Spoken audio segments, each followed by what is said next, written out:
প্রিয় শিক্ষার্থীবৃন্দ, মুল্লাপুর ইউনিয়ন উচ্চ বিদ্যালয় কর্তৃক আয়োজিত অনলাইন ক্লাসে তোমাদের সবাইকে স্বাগতম। এবার আমি নবম শ্রেণীর নবম অধ্যায় থেকে 9.1 অনুশীলনীর সূত্র নিয়ে আলোচনা করছি।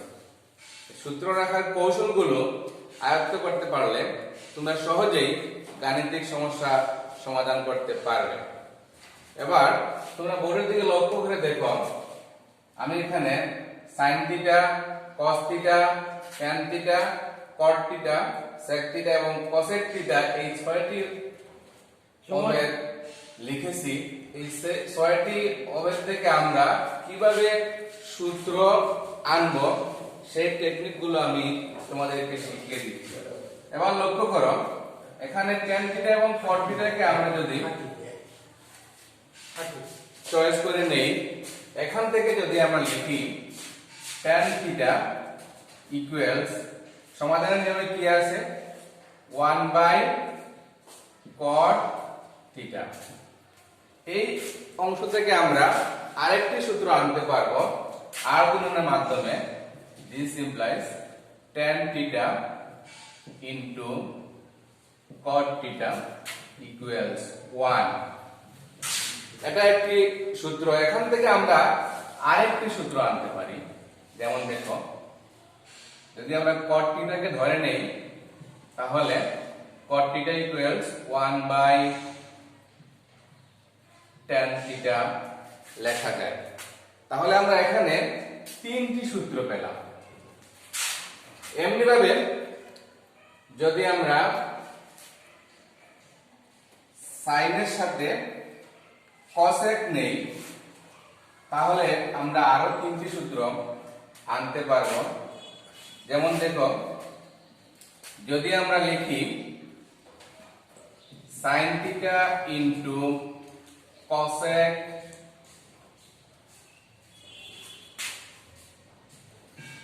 ইকুয়ালস 1, এখান থেকে আমরা একইভাবে আরো দুইটি সূত্র আনতে পারবো।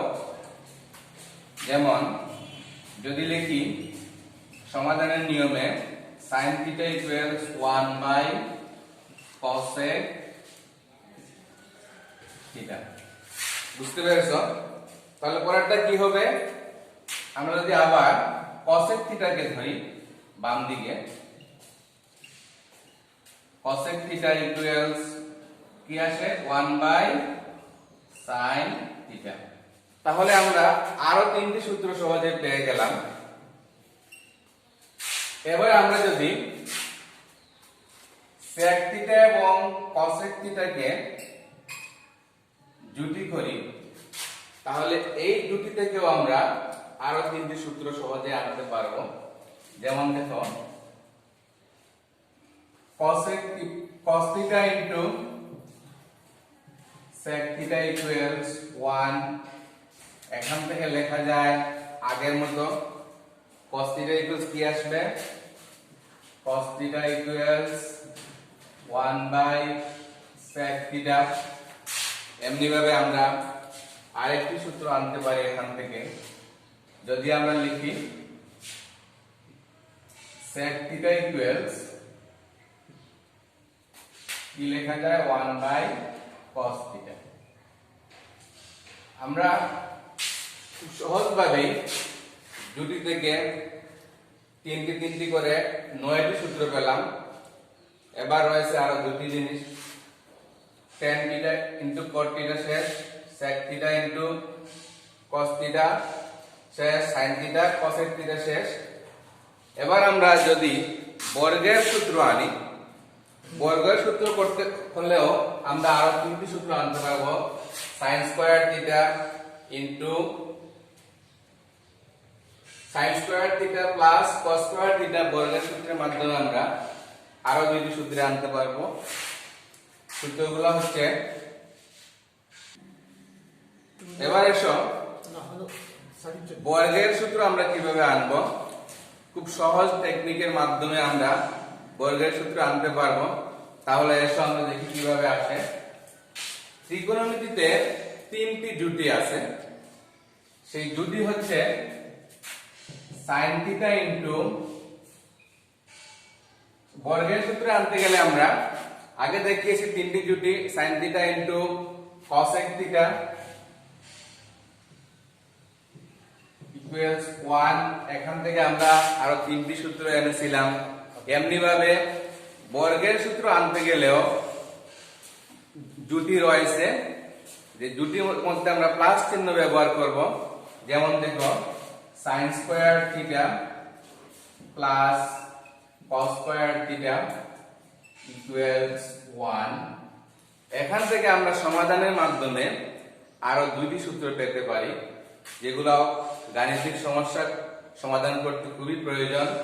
যেমন দেখো sin square theta equals 1 minus cos square theta. এমনি ভাবে cos square theta equals 1 minus sin square theta. আমরা যদি cosec square theta minus cot square theta, কেমন দেখো cosec square theta minus cot square theta equals 1। এটা একটি সূত্র। এখান থেকে আমরা সমাধানের মাধ্যমে খুব সহজেই আরো দুটি সূত্র আনতে পারবো। সেটা হচ্ছে cosec square theta minus cot square theta equals 1। তাহলে এখান থেকে cosec square theta equals 1 plus cot square theta. এমনি ভাবে cot স্কয়ার থিটা থেকে আমরা আরেকটি সূত্র সহজে আনতে পারবো পক্ষান্তরের মাধ্যমে।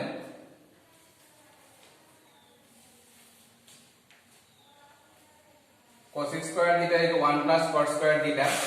তেমনি ভাবে যদি cot স্কয়ার আমরা রাখি আরেকটা সূত্র আনা যায় খুব সহজেই। যেমন দেখো cot square theta equals 1 minus cosec square theta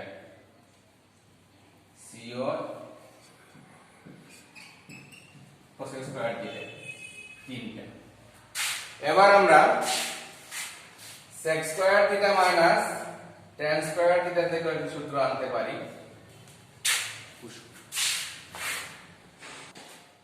এবার sec square theta minus tan square theta equals 1 ধরলে আমরা আরো দুটি সূত্র পেতে পারি।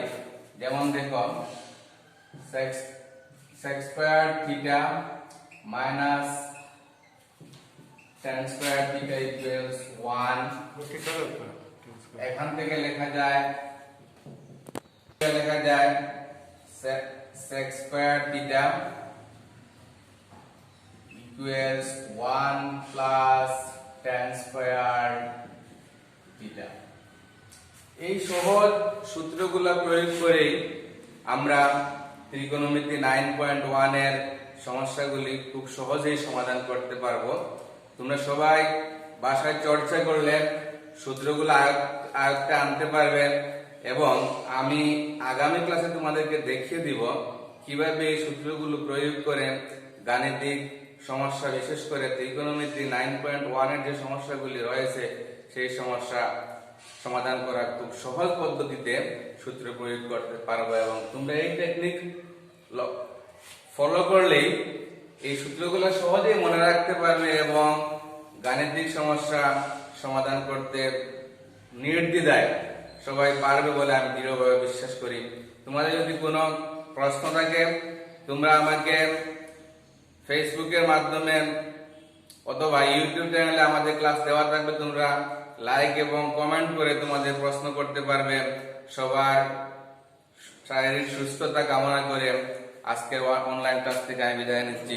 সবাইকে আন্তরিক ধন্যবাদ।